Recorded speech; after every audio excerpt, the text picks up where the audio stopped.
হরে কৃষ্ণ।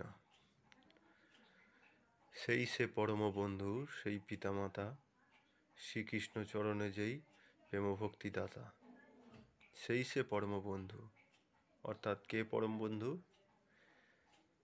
সেই পরম বন্ধু, সেই পিতামাতা, শ্রীকৃষ্ণ চরণে যে প্রেমভক্তি দাতা, যে ভগবানের ভক্তি প্রদান করে, যে ভগবানের ভক্তি করতে শেখায়, যে ভগবানকে জানতে শেখায়, সেই পরম বন্ধু, সেই পিতামাতা। শাস্ত্রে এটাই বলছে। যেমন কি করে সম্ভব এটা যে আমার জন্মদাতা পিতামাতার থেকেও একজন কৃষ্ণ ভক্তি প্রদানকারী শ্রেষ্ঠ হয়ে গেল? কি করে সম্ভব এটা? তাই বলছে, যেমন একটি বাচ্চা ছেলে বাবার সাথে গিয়েছিল মেলায়, মেলা দেখতে। তো বাবার হাত ধরে ঘুরছিল, ঘুরতে ঘুরতে মেলায় বিভিন্ন রকম দ্রব্য, খেলনা, নাগরদোলনা, খাবারের দোকান, বিভিন্ন রকম সব কিছুর প্রতি বাচ্চাটি আকৃষ্ট হয়ে গিয়েছিল। এতটাই আকৃষ্ট হয়ে পড়ে গিয়েছিল যে তার এটাই মনে ছিল না যে এটা সে ভুলে গিয়েছিল সে তার বাবার হাতটা কখন ছেড়ে দিয়েছে। বাবার হাতটা ছেড়ে সে সেই সমস্ত খেলনাগুলি দেখছিল, তার দিকে এগিয়ে গিয়েছিল এবং সেগুলোর প্রতি আকৃষ্ট হয়ে পড়েছিল এবং তার মনটা সেই দিকেই পড়ে গিয়েছিল এবং এর ফলে কি হয়, সে তার বাবার থেকে হারিয়ে যায়। বাবার থেকে যখন হারিয়ে যায় এবং সাময়িক কিছুক্ষণের জন্য সে খুব আনন্দিত ছিল সেই খেলাগুলিকে দেখে। তারপর সে যখন দেখে কিছুক্ষণ পরে যে তার পাশে তার বাবা নাই, তার পিতা নাই, তখন সে খুবই দুঃখী হয়ে পড়ে, তার পায়ের তলার মাটি সরে যায়। তখন আর সেই খেলনাগুলি, সেই রকমারি জিনিসগুলি, খাবারগুলি তাকে আর ততটা আনন্দ প্রদান করতে দিতে পারছিল না যতটা তার পিতার উপস্থিতিতে সে সুখী ছিল।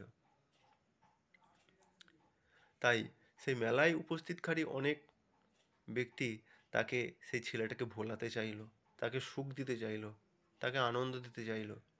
কেউ তাকে বস্ত্র নিয়ে এসে দিল, হয়তো বাচ্চা ছেলে কোনো জামার জন্য কাঁদছে, কেউ তাকে খেলনা দিতে আসলো, হয়তো খেলনা পেলে ভুলে যাবে, তাই কেউ খেলনা দিল, কেউ খাবার নিয়ে আসলো। হ্যাঁ, এরকমভাবে অনেকেই সুখী করতে চাইলো।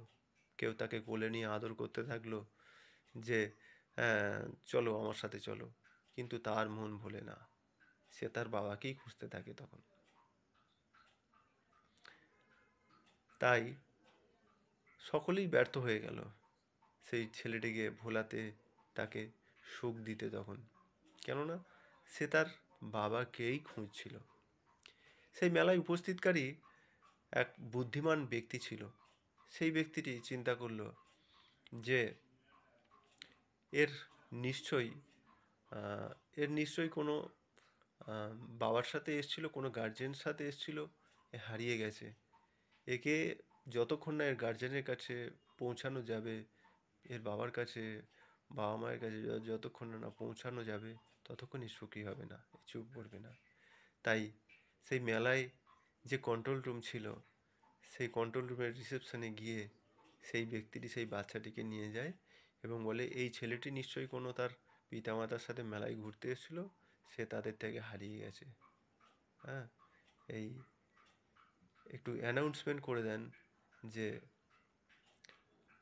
কার ছেলে হারিয়ে গেছে, সে এইখানে এসে যোগাযোগ করুক।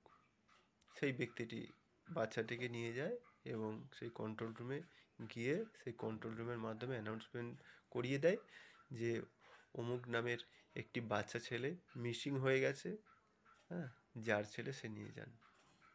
তখন সেই কন্ট্রোল রুম থেকে অ্যানাউন্সমেন্ট করে দেওয়া হয় যে এরকম বাচ্চা একটি দেখতে হারিয়ে গেছে পিতামাতার থেকে, আশা করি। তা যদি কারুর সন্তান হয়ে থাকে কন্ট্রোল রুমে এসে আসিয়া যোগাযোগ করুন।